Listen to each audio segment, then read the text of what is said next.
Alors, ce message est un petit peu particulier.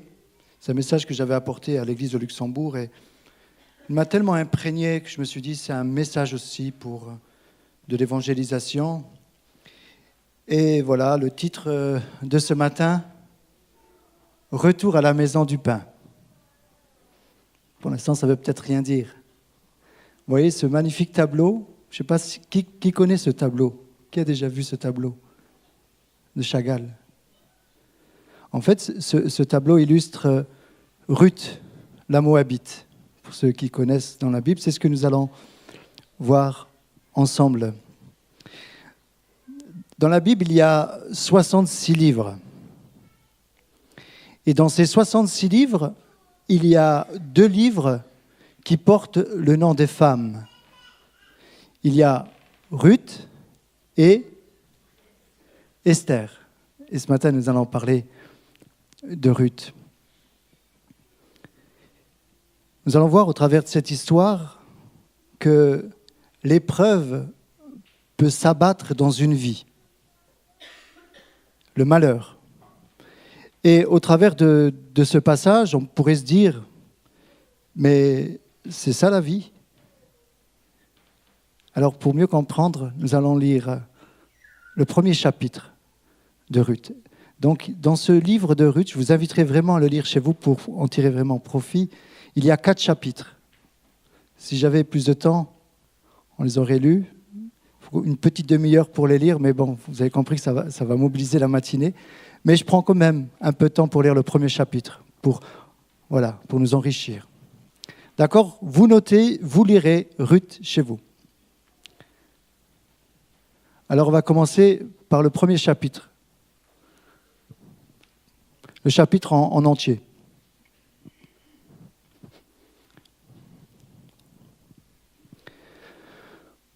Du temps des juges, il y eut une famine dans le pays. Un homme de Bethléem, de Juda, partit avec sa femme et ses 2 fils pour faire un séjour dans le pays de Moab. Tu peux envoyer la suite, s'il te plaît? Merci. Le nom de cet homme était Elimelech, celui de sa femme Naomi, et ses 2 fils s'appelaient Machlon et Kiljan. Ils étaient Éphratiens, de Bethléem de Juda. Arrivés au pays de Moab, ils y fixèrent leur demeure. Elimelech, mari de Naomi, mourut, et elle resta avec ses 2 fils. Ils prirent des femmes moabites, dont l'une se nommait Orpa et l'autre Ruth, et ils habitèrent là environ 10 ans. Machlon et Kiljan moururent aussi, tous les 2, et Naomi resta privée de ses 2 fils et de son mari. Puis elle se leva, elle et ses belles-filles, afin de quitter le pays de Moab, car elle apprit au pays de Moab que l'Éternel avait visité son peuple et lui avait donné du pain. Elle sortit du lieu où elles habitaient, accompagnée de ses 2 belles-filles, et elle se mit en route pour retourner dans le pays de Juda. Naomi dit à ses 2 belles-filles, « Allez, retournez chacune à la maison de sa mère, que l'Éternel use de bonté envers vous, comme vous l'avez fait envers ceux qui sont morts et envers moi. Que l'Éternel vous fasse trouver à chacune du repos dans la maison d'un mari. » Et elle les baisa. Elles élevèrent la voix et pleurèrent. Et elles lui dirent, « Non, nous irons avec toi vers ton peuple. » Naomi dit, « Retournez mes filles, pourquoi viendriez-vous avec moi? Ai-je encore dans mon sein des fils qui puissent devenir vos maris? Retournez mes filles, allez, je suis trop vieille pour me remarier. Et quand je dirai, j'ai de l'espérance, quand cette nuit même je serai avec un mari et que j'enfanterai des fils, attendriez-vous pour cela qu'ils eussent grandi? Refuseriez-vous pour cela de vous marier? Non, mes filles, car à cause de vous, je suis dans une grande affliction de ce que la main de l'Éternel s'est étendue contre moi. Et elles élevèrent la voix et pleurèrent encore. Orpa baisa sa belle-mère, mais Ruth s'attacha à elle. Naomi dit à Ruth, « Voici ta belle-sœur est retournée vers son peuple et vers ses dieux. Retourne comme ta belle-sœur. » Ruth répondit, « Ne me presse pas de te laisser, de retourner loin de toi. Où tu iras, j'irai. Où tu demeureras, je demeurerai. Ton peuple sera mon peuple, et ton Dieu sera mon Dieu.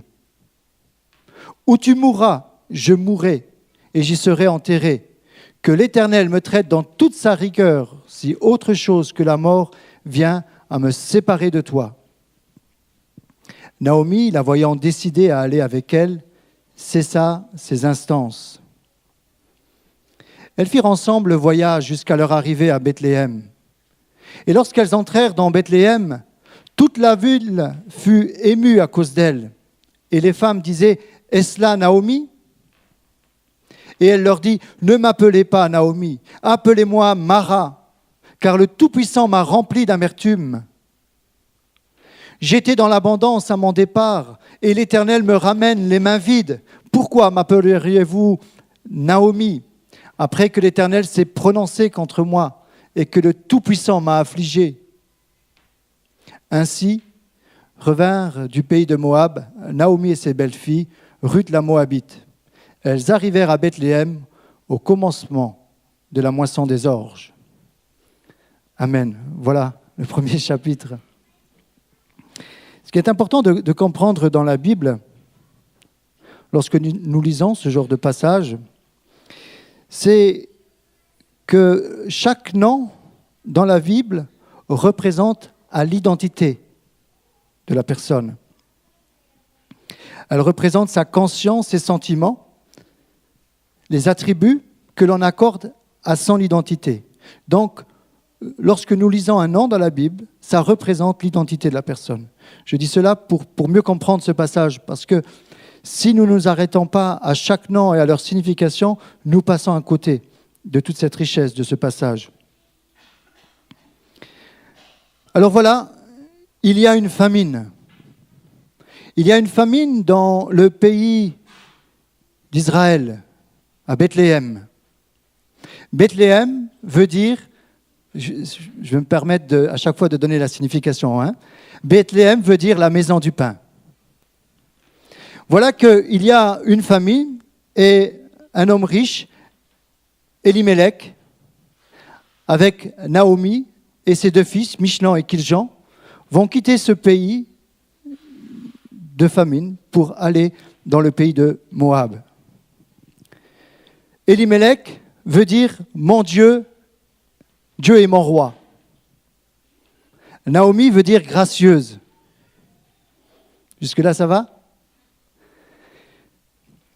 J'ai lu le premier chapitre de Ruth.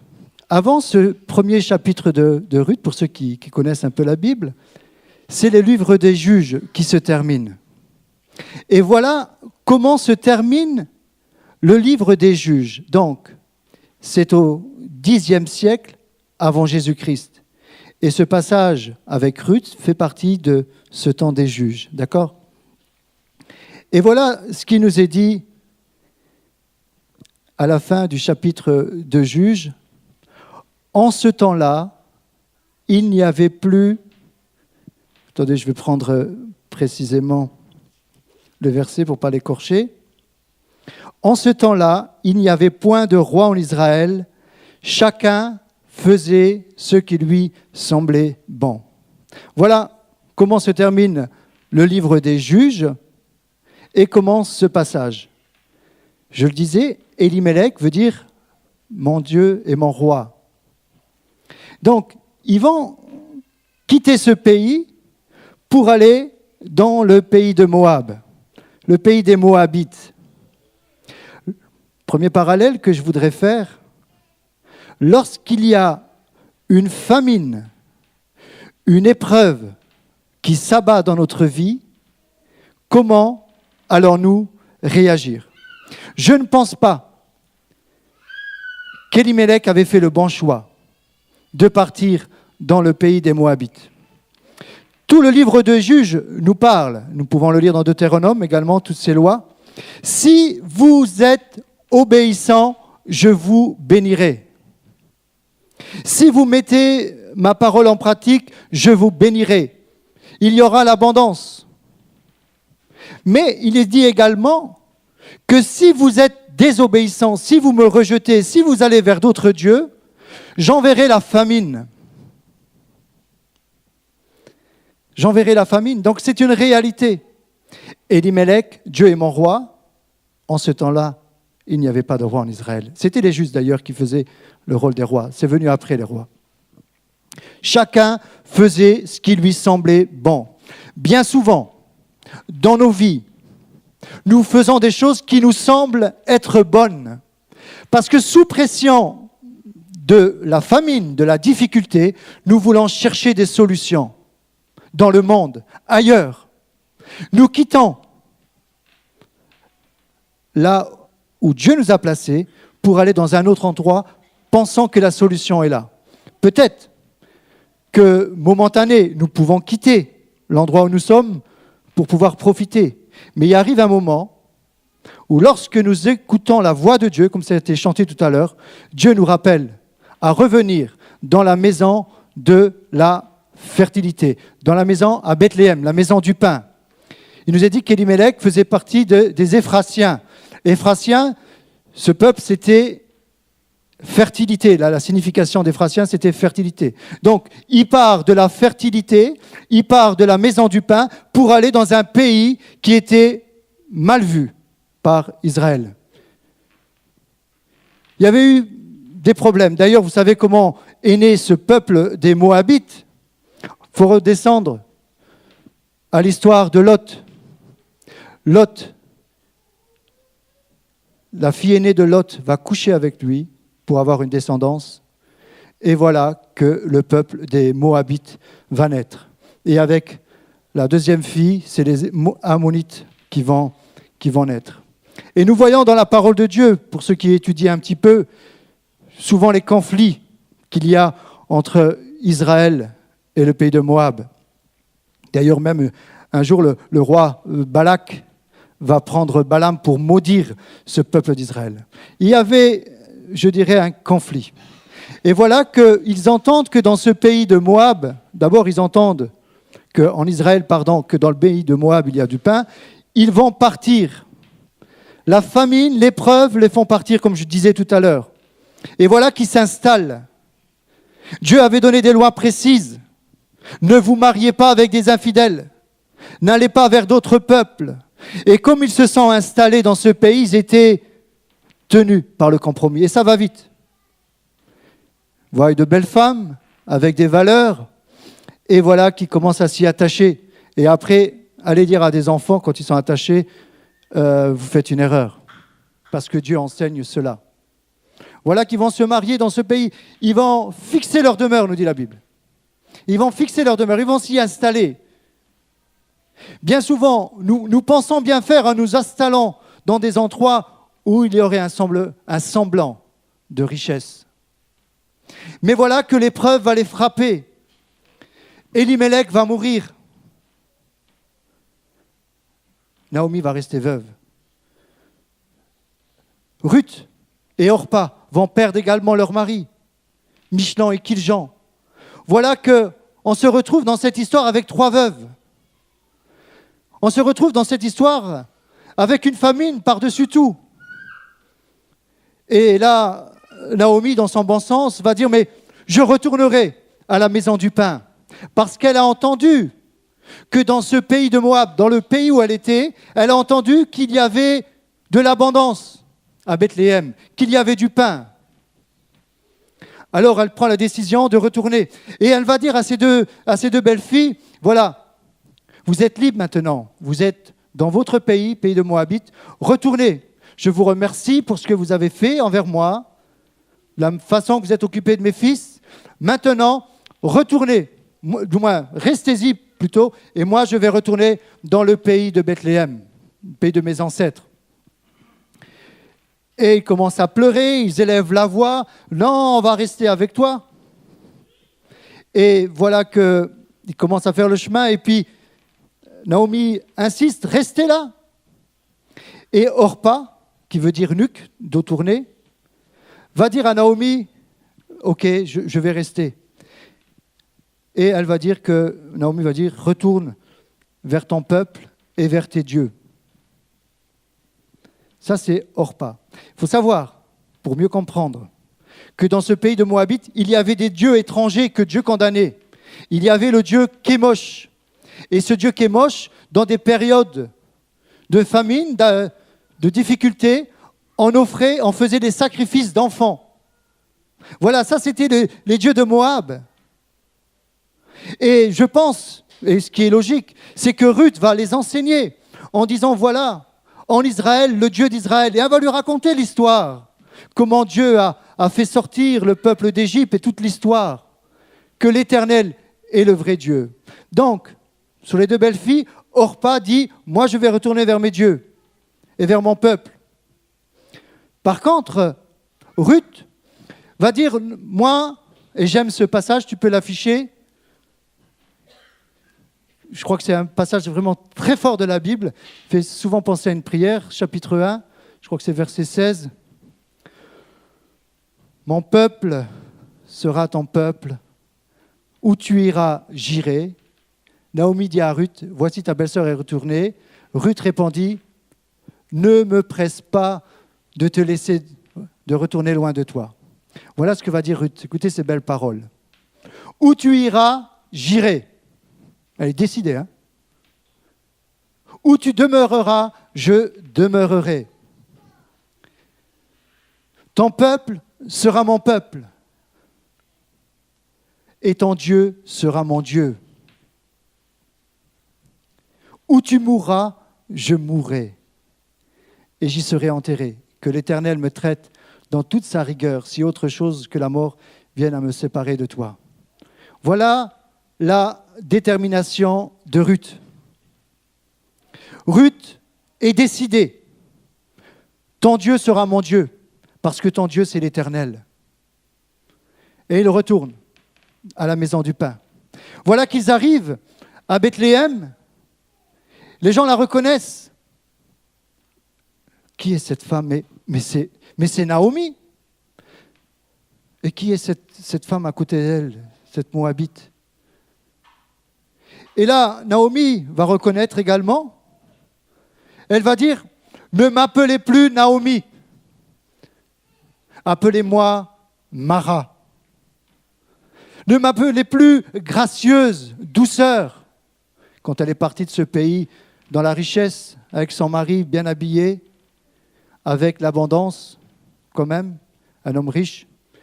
Et voilà que maintenant, elle retourne comme une misérable, comme une pauvre. Le malheur s'est abattu sur elle. Peut-être que nous, ce matin, nous nous retrouvons dans des situations où on nous dit, où on se dit, et on le dit autour de nous, vous ne savez pas ce qui m'arrive. Ne m'appelez plus gracieuse. Je suis amère. Je suis dans l'amertume. Vous ne savez pas ce qui s'est passé dans ma vie. J'ai eu des échecs. Et votre Dieu, il est où ? L'Éternel est contre moi, va même dire cela. Qu'est-ce que j'ai fait au bon Dieu pour qu'il m'arrive telle misère ? J'ai perdu mon mari, j'ai tout perdu. Où est votre Dieu ? Peut-être on se retrouve comme ça. Et on peut se dire, oui, mais moi j'ai prié. J'ai demandé à Dieu qu'il m'aide. Mais c'est très bien. Mais est-ce que ta prière a été comme celle de Orpa ou celle de Ruth ? Orpa était bien disposée au départ. Elle a été jusqu'à un point, elle était attachée à la grâce, gracieuse à Naomi, mais jusqu'à un certain point.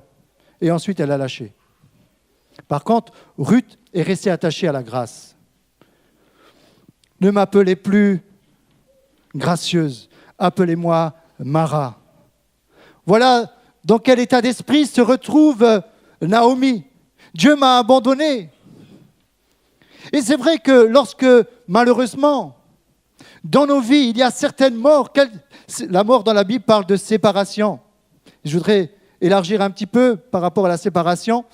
Bien souvent, on se retrouve dans certaines séparations, que ce soit un divorce, que ce soit un deuil. On a perdu un travail, on redémarre à zéro. Et là, on se dit, mais Dieu, si tu es là, Dieu est là. Dieu est là. Mais vous savez où il se trouve, Dieu? Où il va se révéler? À Bethléem, à la maison du pain. Et c'est à la maison du pain qu'est né Jésus. Jésus, il va se présenter comme le pain de vie. Jésus est né à Bethléem. Si vous voulez repartir à zéro dans votre vie, retour à la maison du pain. C'est là que Jésus va pouvoir naître dans votre vie. Et c'est là que nous allons voir dans ce passage la bénédiction de Dieu qui va se manifester. Alors voilà, il retourne avec rien. Mais Ruth va dire à Naomi, sa belle-mère, « Permets-moi d'aller glaner dans les champs. » Il y avait une loi que Dieu avait donnée, que Moïse avait donnée. Dieu avait dit à Moïse de donner cette loi pour les pauvres. Que dans les champs, dans les angles, on devait laisser des épis pour les pauvres. Et lorsqu'il faisait la moisson, il devait laisser ce qui tombait pour les pauvres. Elle connaissait cette loi. Et Ruth va aller dans les champs pour glaner, pour amener de la nourriture, parce qu'ils étaient pauvres, ils n'avaient plus rien. Voilà, j'aimerais vous dire ce matin, on peut repartir à zéro dans nos vies, c'est possible. Ce passage nous montre, même si nous sommes passés par le deuil, par la séparation, par la difficulté, si nous restons attachés à Dieu, vous allez voir que c'est possible de repartir à zéro. Même si tout semble noir au départ, même si l'avenir semble compromis, Ruth va s'atteler, va aller dans le champ. Elle va commencer à prendre dans la chaleur du jour, dans la difficulté. Elle doit penser peut-être à son mari. Elle dit, ah, ça c'était le pays des ancêtres de mon mari. Et elle va prendre la chaleur du jour. Elle était étrangère.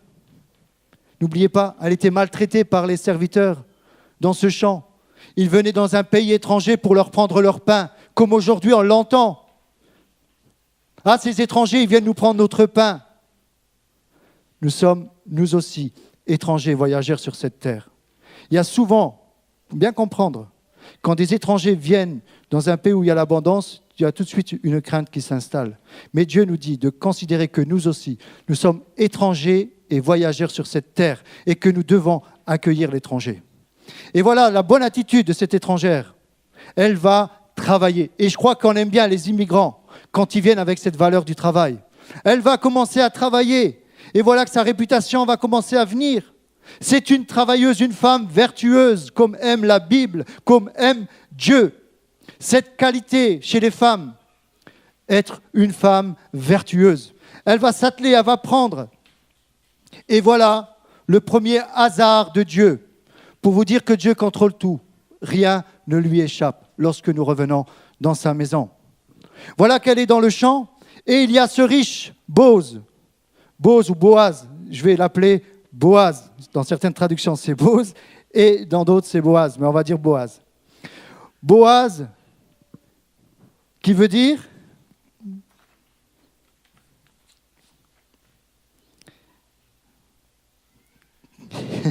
qui veut dire quelque chose, qui veut dire force en lui.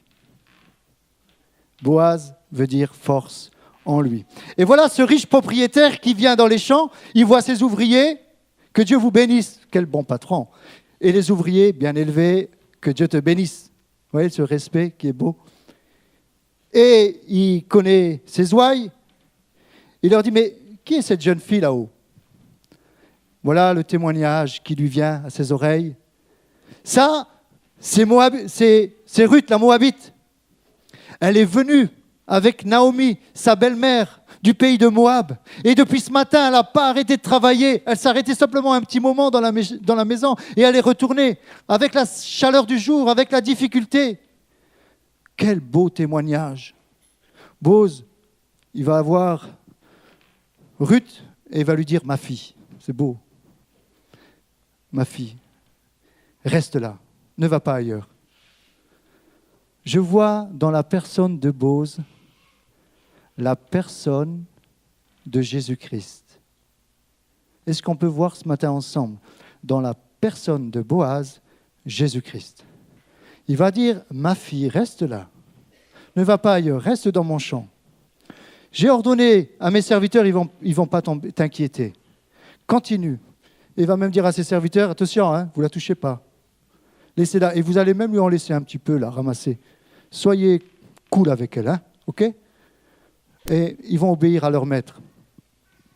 Et voilà qu'elle rentre chez sa mère, Naomi. Et Naomi, hop, elle commence à aller dans la joie. Elle commence à revenir, à retrouver espoir en la vie. Elle se dit tout doucement, Dieu ne m'a pas abandonné. Dieu ne m'a pas abandonné. Et là, elle se dit, mais qui était ce riche? Elle dit, mais c'est Boaz. Mais Naomi va lui dire, mais Boaz, c'est un de nos parents. Quel hasard! Mais c'est un homme riche, c'est de notre parenté. C'est bien, ma fille. Reste là, vas-y. Vous voyez comment Dieu commence à tourner la situation? Ruth aurait pu passer à côté si elle avait fait comme Orpa. Dans l'épreuve, même quand c'est difficile, restez attachés à la parole de Dieu. Restez attachés à Jésus, même si vous ne voyez pas encore la solution. Même si vous êtes obligés de repartir à zéro, de reconstruire votre vie, de retravailler. Et combien c'est difficile de repartir à zéro. Je parlais dernièrement, vendredi, avec une personne âgée qui me disait 3 fois dans sa vie, elle est repartie à zéro, avec rien. Une fois, elle a dû partir en chemise de nuit. Problème dans son couple, très grave. Elle est repartie à zéro. Et elle m'a dit, ce qui m'a donné de réussir, c'est que j'étais une travailleuse. Voilà cette belle vertu. J'étais une travailleuse et je suis reparti. Et je crois qu'il y a dans cette valeur du travail vraiment quelque chose qui nous vient de Dieu, que Dieu nous a donné. Le travail nous vient de Dieu. C'est pour cela, je fais une petite parenthèse, quand nous prions, nous disons notre Père qui est aux cieux, cette prière, donne-nous aujourd'hui notre pain quotidien. Quand on fait cette prière, moi je pense souvent, donne-moi mon pain quotidien, c'est aussi donne-moi la santé pour travailler. Donne-moi une possibilité de travailler. C'est ça aussi que ça veut dire, donne-nous notre pain quotidien. Voilà, je ferme ma parenthèse. Et voilà que je reviens avec Boaz. Boaz qui lui dit, maintenant tu vas même manger à la maison. Vous voyez l'évolution. Au départ, elle glane quelques épis. Et voilà que maintenant, il dit, tu peux, allez, viens manger autour. Et donc, comme je le disais, Naomi se réjouit parce qu'elle dit, voilà, c'est à nos parentés. Et voilà ce qu'elle va lui dire. Il a un droit de rachat sur notre vie. Alors maintenant, ce que tu vas faire, tu vas aller sur l'aire de battage, là où on battait le froment. Tu vas aller au début de la nuit et tu vas te mettre à ses pieds. En fait, tu vas découvrir ses pieds. Cela, c'était une demande en mariage. C'était une demande en mariage.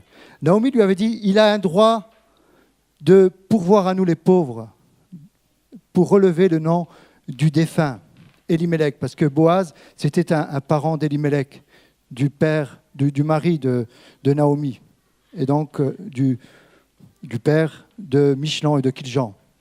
Et voilà qu'elle vient à ses pieds. Boaz dit, mais qu'est-ce qui se passe? Qui a le droit de venir à mes pieds? Et Ruth vient à ses pieds. Et Boaz dit, mais qui es-tu? Il dit, je suis Ruth. Et là, quand on lit très rapidement, on ne se rend pas compte de l'importance de ces paroles. Et Boaz va dire, mais ce trait de caractère me parle encore plus de ce que j'avais entendu.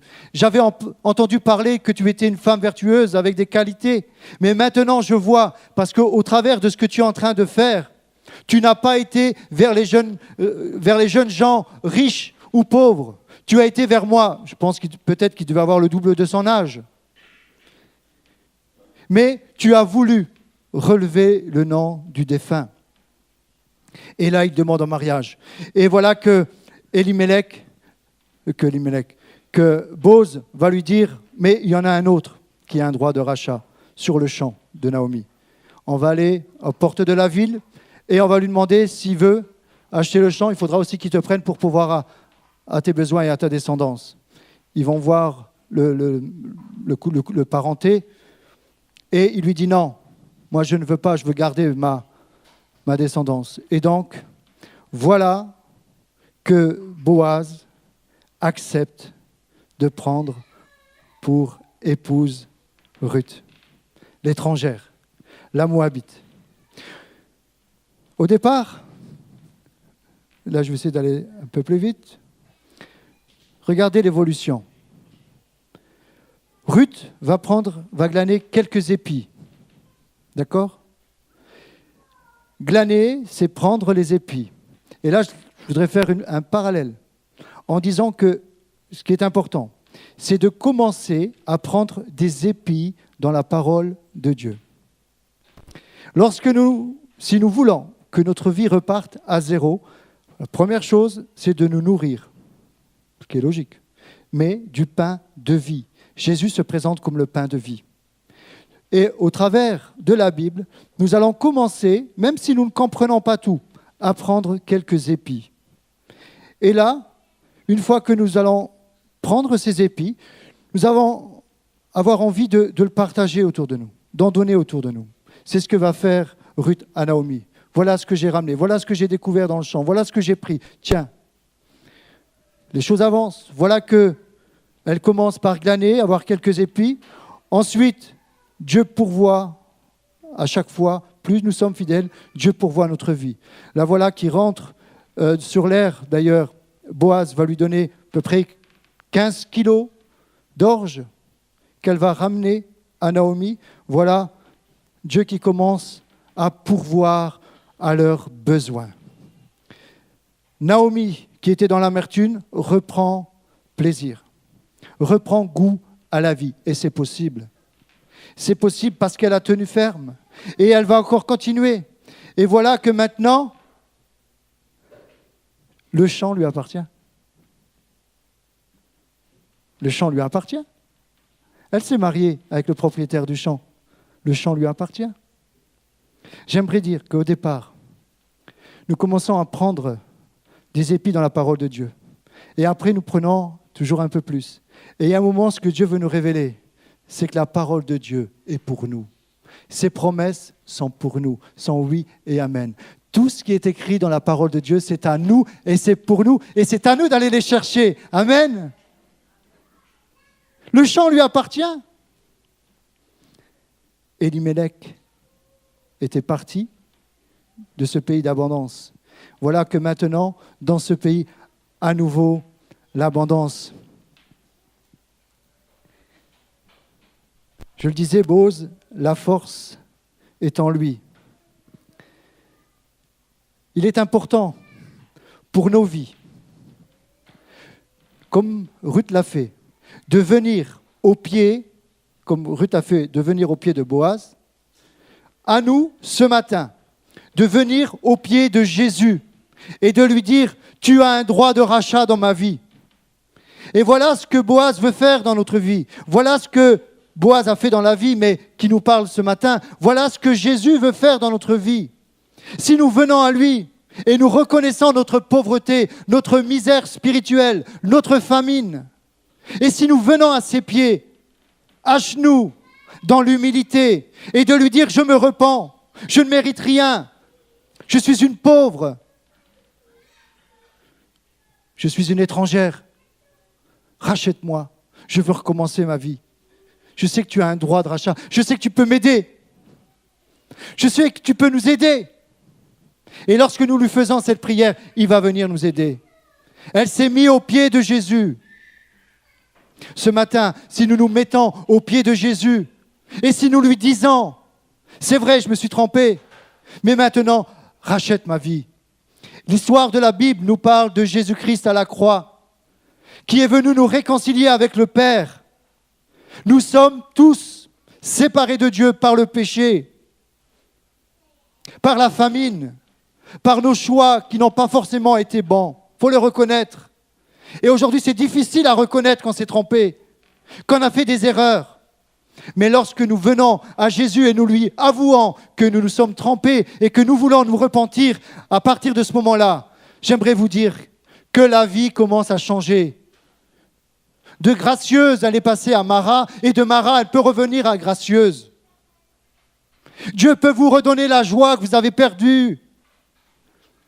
Bien sûr que l'épreuve nous met à genoux, mais comment réagissons-nous dans l'épreuve ? Comment réagissons-nous ? Est-ce que nous allons aller vers le monde ? Essayer de trouver des ressources ? J'aimerais vous dire, cette histoire nous parle que nous avons un Dieu d'abondance. Mais cette abondance-là, elle est à notre portée.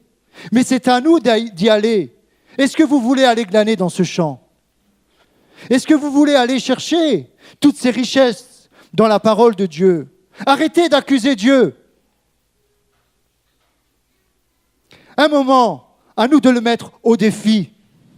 Peut-être que les circonstances de notre vie nous font que nous accusons Dieu. Je parlais récemment avec une personne qui était dans le deuil. Perdre son mari, ça fait quelques années, et je la vois. Et je lui dis tout simplement que si elle voulait, je pouvais lui donner une main d'aide pour l'aider à sortir de ce deuil. Et dès que je lui ai parlé de Dieu, elle s'est fermée. Ah, avant, je croyais en Dieu, mais maintenant, je ne crois plus. Comme si Dieu était responsable de la mort de son mari. Son mari qui est décédé à 48 ans d'une crise cardiaque. Et tout en parlant, elle me dit, mais vous savez, mon mari était un travailleur. Il disait que 24 heures ne suffisaient pas pour une journée. Et forcément, quand on travaille de trop, il y a aussi un danger. Je ne dis pas que c'est la cause de son arrêt cardiaque, mais quand même. Je disais que le travail est une valeur, mais il peut être aussi un danger si nous faisons que cela. Si notre objectif, c'est que le travail. Dieu nous a donné un jour de repos. Heureusement, hein. On peut se reposer, hein, jour du sabbat. On peut venir comme vous l'avez fait ce matin. C'est bon, non, de venir auprès de sa parole. Si vous étiez au travail ce matin, vous seriez passé à côté. C'est bien de s'arrêter. Hein, assez de stress dans ce monde. On écoute la parole de Dieu, elle nous enrichit. Ruth veut dire réconforter. Je n'ai pas donné la signification de Ruth. Écoutez bien, la grâce de Dieu. Quand Ruth va venir près de Boaz, elle va lui dire, mais qui es-tu ? Qui suis-je plutôt ? Pour que tu t'occupes d'une étrangère comme moi. Boaz, il ne lui a pas dit, en tout cas ce n'est pas écrit. Mais quand on cherche qui est Boaz, vous savez qui était la maman de Boaz ? Rahab, la prostituée. La maman de Boaz, c'était Rahab, la prostituée. C'est quand même incroyable. Josué, ce conquérant, Moïse l'envoie, Dieu envoie pour reprendre les territoires de Canaan, le pays promis. Et voilà qu'ils doivent entrer dans Jéricho. Ils envoient des espions. Et ces espions vont rester sur la muraille. Ils vont d'abord aller dans la maison de Rahab, la prostituée. Et Rahab dit, voilà, je vous ai gardé, mais lorsque vous allez venir, parce qu'on sait qui est votre Dieu. On sait qui est votre Dieu. Surtout, gardez-nous. Alors, les espions vont lui dire, ok, tu mettras un fil cramoisi sur ta fenêtre, qui nous parle déjà d'un signe rouge, hein, du sang de Jésus, qui nous garde, un moyen en tout cas d'être sauvés. Et quand ils viendront pour attaquer la ville, il va épargner Rahab et toute sa maison. Et ensuite, Rahab, la prostituée, va faire partie de ce peuple de Juda. Et voilà que va naître Boz dans ce pays de Juda. Et ensuite, la grâce de Dieu. Dieu veut nous remettre dans le circuit. Dieu veut nous bénir. Maintenant, pour aller plus loin et plus rapidement, c'est que non seulement il a utilisé cette femme prostituée, Moabite, cette étrangère, a été intégrée, vous savez où ? Dans la descendance du roi David. Le roi David était son grand-père, le grand-père de Obed. Dieu a permis à Ruth d'enfanter, malgré l'âge de Boaz. Et voilà que de cet enfant va naître le roi David. Obed, Salmon ou Isaïe, et puis David. Vous voyez de cette étrangère qui pensait que tout était fini, et ensuite, de la postérité de la généalogie de David, va naître Jésus. Dieu a utilisé, vous voyez, tout ce parcours. Ce que je voudrais dire au travers de cela, c'est que là où vous êtes ce matin, peut-être vous êtes encore dans ce deuil, ou vous êtes dans une séparation amère, peut-être vous avez encore le cœur amer face à une difficulté, mais j'aimerais vous laisser cette bonne nouvelle. Vous pouvez repartir à zéro. Faites confiance. Ça ne veut pas dire que ça va être facile. Et la première chose que je vous inviterai à faire, c'est de comprendre que notre âme a besoin de nourriture solide. Ne cherchez pas ailleurs. Allez à la maison du pain. Allez chercher dans la parole de Dieu tout ce qui est nécessaire pour vous rassasier. Allez-y. Si vous n'en avez pas, on vous en offre. Mais comprenez que vous ne pourrez pas sortir de cette épreuve sans passer par la parole de Dieu. Ne cherchez pas ailleurs. Vous êtes ici, ce n'est pas un hasard. Ce n'est pas un hasard si vous êtes là ce matin. Il y a un rendez-vous ce matin. Peut-être on se dit, mais pourquoi il nous parle de ça? Moi, je ne suis pas dans le deuil, moi, je ne suis pas dans ça. Mais nous sommes tous séparés de Dieu. Tant que nous sommes séparés de Dieu, nous ne pouvons pas vivre d'abondance. Jésus va dire, je suis venu pour que mes brebis aient la vie et qu'elles soient dans l'abondance. Dieu veut que nous soyons dans l'abondance. Alors peut-être l'écho dans votre cœur, mais je suis dans la famine. Et moi, j'aimerais vous dire avec la parole de Dieu, Dieu veut que vous soyez dans l'abondance. Si vous demandez quelque chose en mon nom, je vous l'accorderai. C'est ce que Boaz va dire à Ruth. Tout ce que tu demandes, je te l'accorderai. Je termine simplement avec ceci. Dans les moments de famine, il faut retourner à la maison du pain.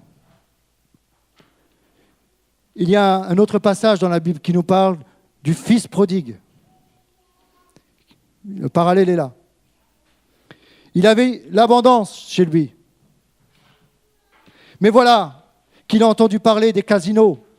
Il a entendu parler de la belle vie à côté, les belles voitures, la débauche, l'adultère. Il y a toujours un plaisir dans le péché.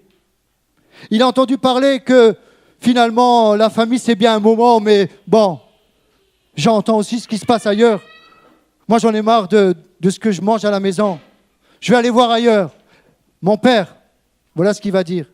Donne-moi la part de bien. Donne-moi mon héritage. Il va prendre, imaginez-vous, le père effondré.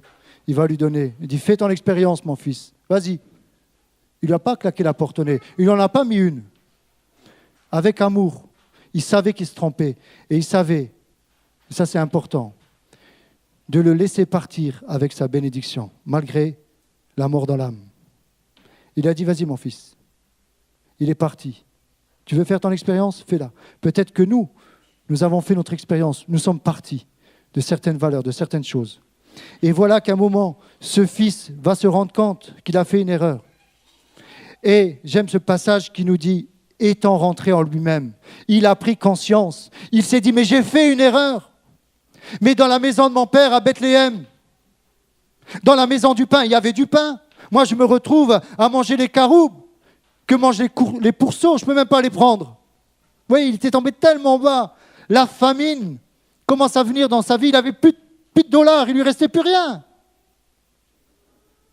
Il ne lui restait plus rien. Et là, il se dit, mais j'ai plus rien à manger. Allez, je vais retourner à la maison du Père.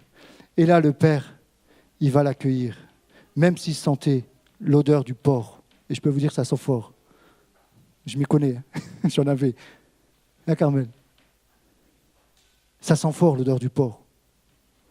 Et il va le prendre et il dit, vas-y mon fils, prends une belle robe, va te laver. Allez, mets-toi de beaux habits, une nouvelle alliance. Mets-toi de nouveaux habits. Comme Naomi a dit à Ruth, tu vas aller voir Boaz, et tu vas mettre tes beaux habits, les plus beaux que tu as. De toute façon, tu n'en as pas beaucoup. Et tu vas mettre du parfum. Vas-y. Ce matin, je termine avec cela. Peut-être la famine a fait que tu sens mauvais dans ta vie. Il y a certains compartiments de ta vie qui sont mauvais. Ou quand tu commences à regarder, tu dis là c'est de l'amertume. Là, c'est amer. Vous ne savez pas ce qu'il m'a fait. Vous ne savez pas ce qu'elle m'a fait. Vous ne savez pas ce que je souffre. Peut-être dans ta vie, il y a des endroits où c'est amer. Faites confiance à Jésus. Amen. L'histoire se termine bien. Elle va avoir un enfant et c'est Naomi qui va l'élever. Elle va l'élever. Dieu lui a donné cette postérité de pouvoir s'occuper. Elle est sortie de la pauvreté. Elle est sortie de sa misère. Ça, c'est la Bible. C'est une réalité. Je ne suis pas en train de vous raconter une histoire pour bien faire. C'est ce que j'ai vécu. Ça va faire 30 ans. On m'a dit qu'il existait une maison où il y avait du pain, il y avait de l'abondance. Mais j'ai dit, moi, je veux aller voir ce que c'est cette maison-là. Et aujourd'hui, je peux vous dire, après 30 ans, mais je suis dans l'abondance. Ça ne veut pas dire que je suis dans la richesse. Ça ne veut pas dire que je n'ai pas de difficultés. Et j'en ai des difficultés, et j'en ai eu.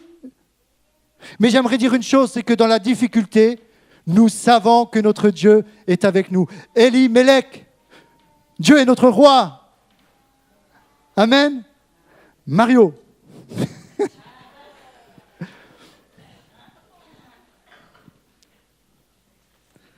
Ce matin, au travers de ce qui a été dit, pendant que les musiciens arrivent et les belles chanteuses là qui sourient bien tout à l'heure, j'ai vu Akabo sourire. Hein, ma chérie? Pendant que les musiciens vont chanter ce chant que j'aime beaucoup, tu peux naître de nouveau.